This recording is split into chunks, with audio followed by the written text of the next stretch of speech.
No use praying to the gods these days. No time for it either. Kid says a little prayer anyway. Couldn't hurt, right?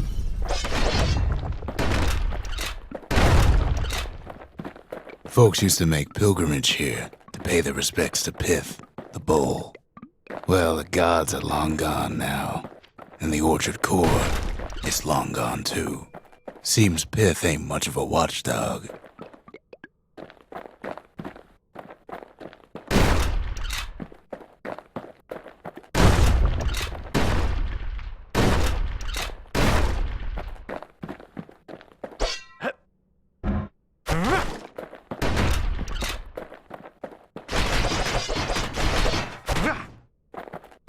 Kid gives that old bull what's coming to him.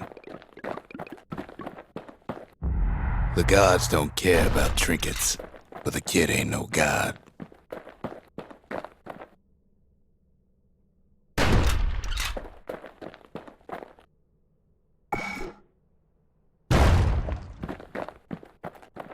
Well, no use turning back just yet.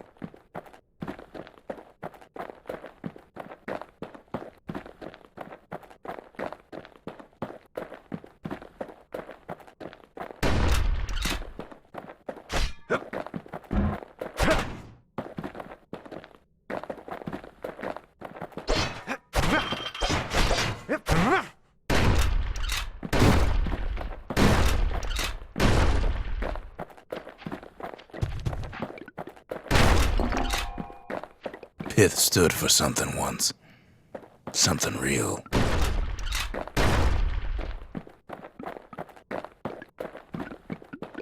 In time, though, the bull stopped being a symbol and started being decoration. He couldn't even save his loyal subjects.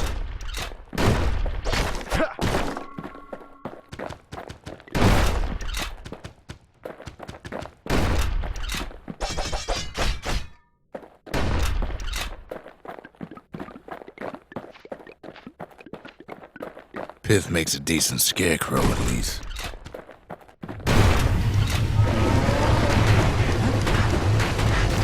Then Pith lights up like a rodeo.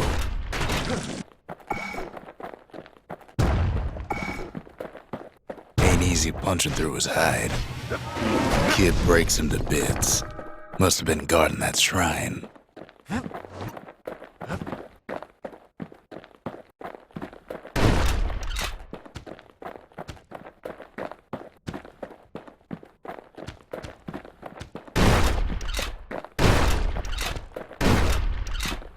So what'll it be?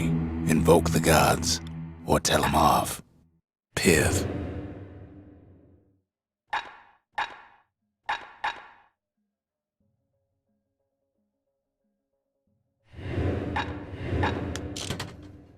Kid decides to press his luck.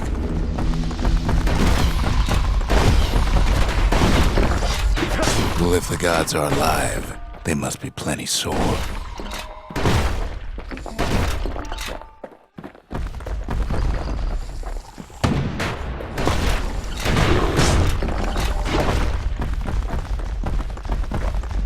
Kid ain't never seen windbags that quick. Maybe old Pith put a scare in him.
passes Pith's trial, and he's richer for it.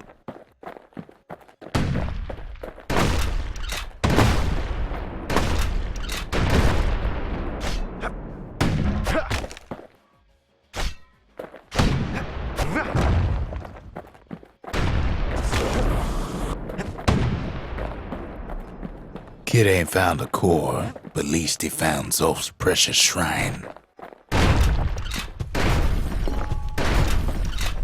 Pith Orchard. Place is a dead end in more ways than one.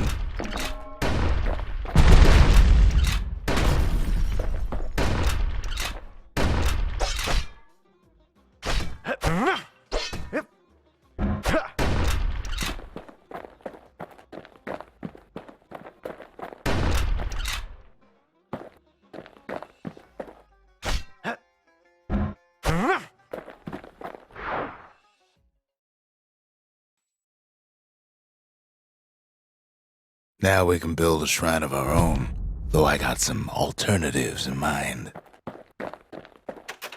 Zolf doesn't touch the thing.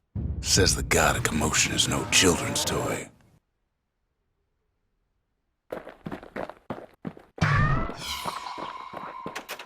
The Ura feared the gods. We turned them into toys, put their faces on our walls.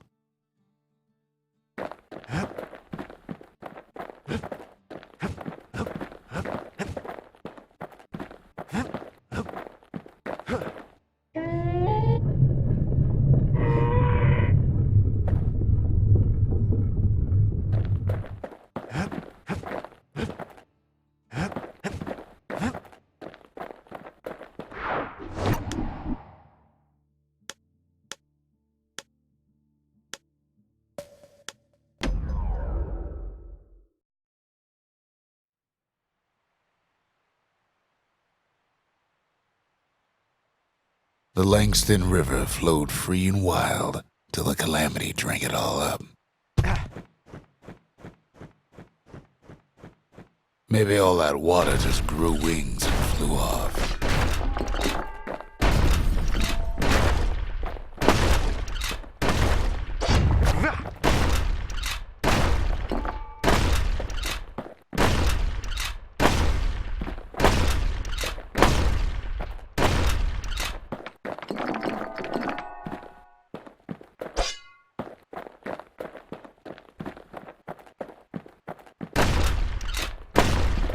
Riverbanks swarming with windbags.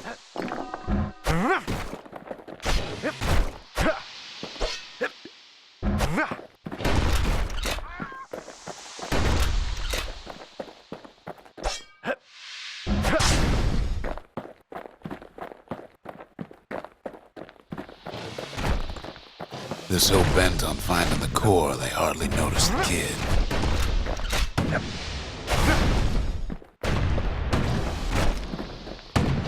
Lucky for him, a certain famous ferry barge is still afloat.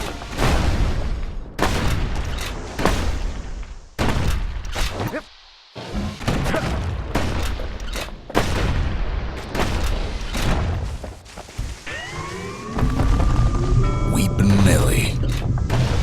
She sends some squirts crying home as she leaves port. Maybe Nellie knows the way to the core. Maybe she can slip right past all the clamor on the coast. Or maybe not. A security skiff pulls up portside. Nellie's just another windbag to those guns. Just then, the windbags notice who she's sailing with. They're pretty steamed about what happened at Cinderbrick.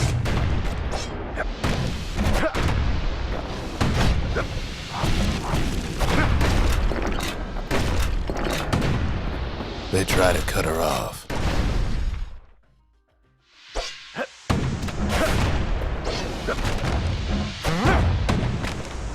They try to slow her down.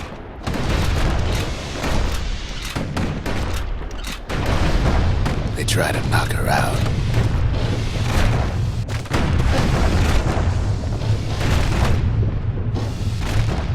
Well, Weepin' Nellie tries harder. Try as she might, though, she hits a snag. Kids gotta help her get untangled. Favors for favors.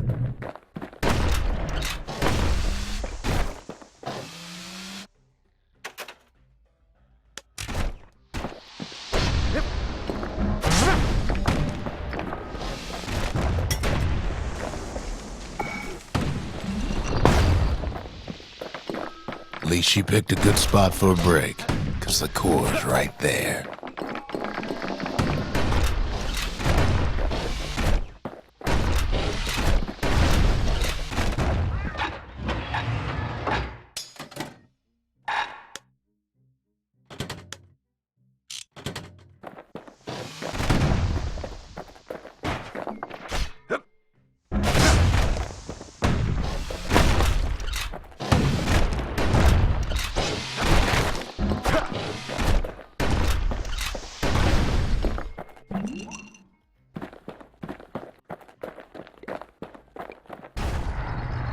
Then the kid hears an unusual sound, like 100 flapping wings. They've been watching his every move. Peckers. They had their own eyes on the core. But why? Well, kid ain't got time to think it over just yet.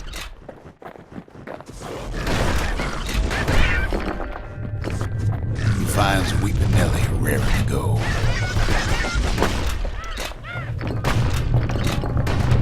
Turns out she's got a special surprise for when the waters get rough.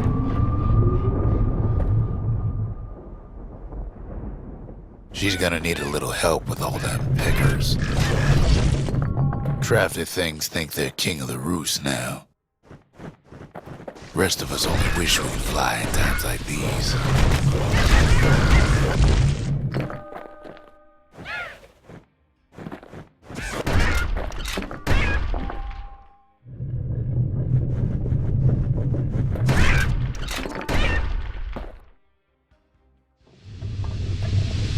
Security skiffs keep on coming starboard side.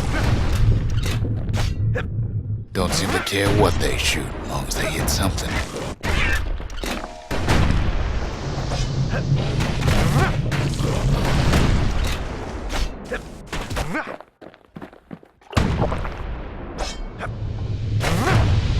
The windbag's getting even better idea. They aim to smash Weeping Nellie to splinters. Well, it all proves too much for poor Nellie.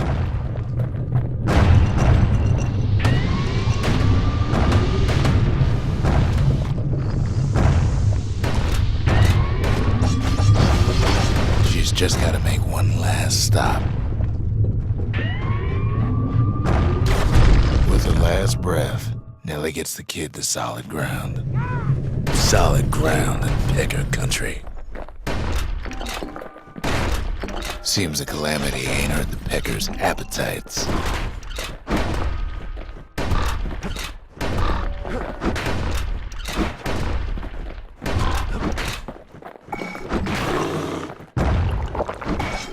They want that core real bad. Might be they want it just as bad as a kid.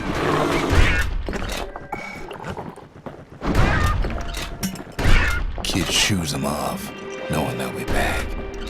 Know how many times kid nearly fell off the barge back there? Not even once.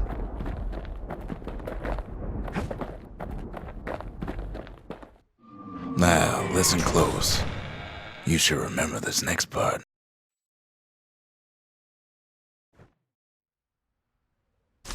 Why go to Prosper Bluff?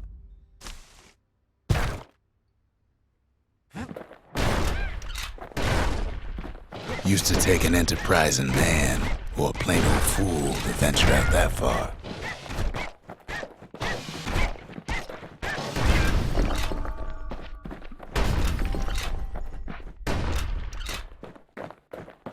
The city was the most beautiful place in the world. We all knew that.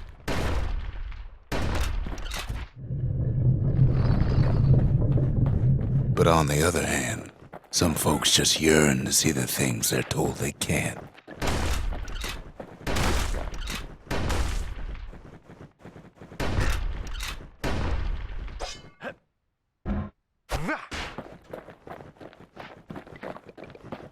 And that's why you go to Prosper Bluff, ain't it? There the kid hears something he ain't heard in a long while.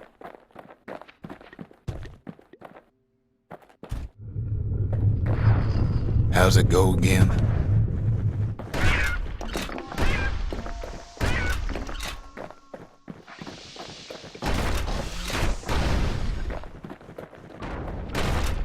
Yeah, that's the one.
Well, no point explaining what happens next, right?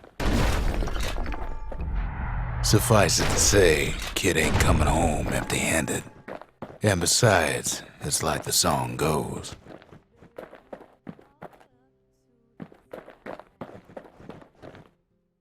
They'll be here before too long.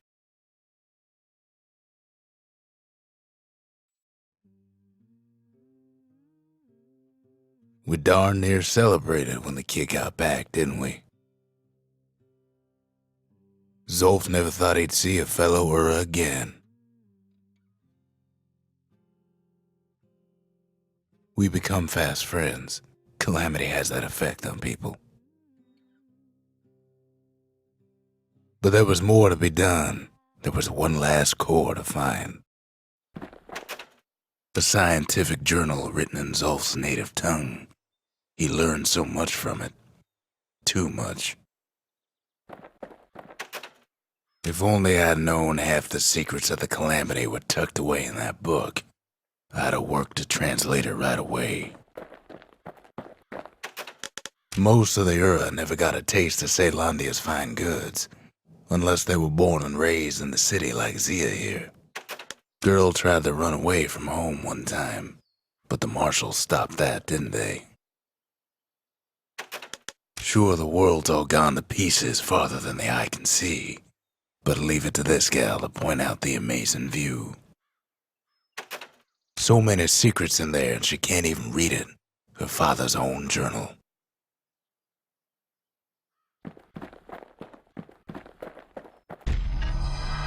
Kid's surprised when I tell him there's only one core left. I shouldn't have believed it either.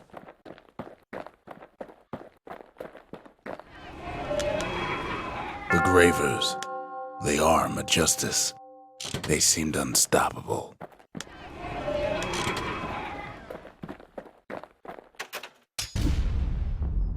Behold, the Pantheon.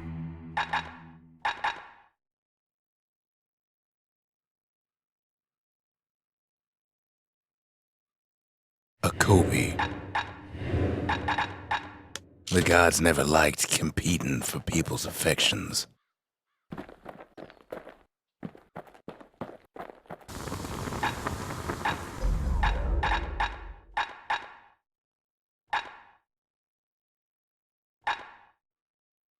You want to tune a scrap musket, you start with the barrel.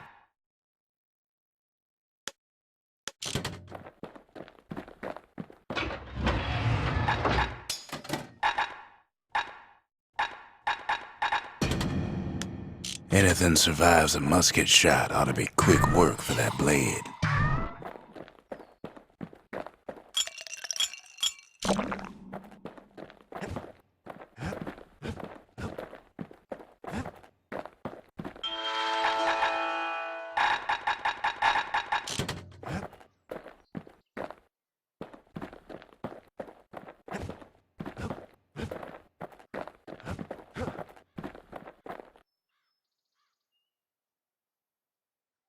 We tracked the final core beyond the city to the wilds.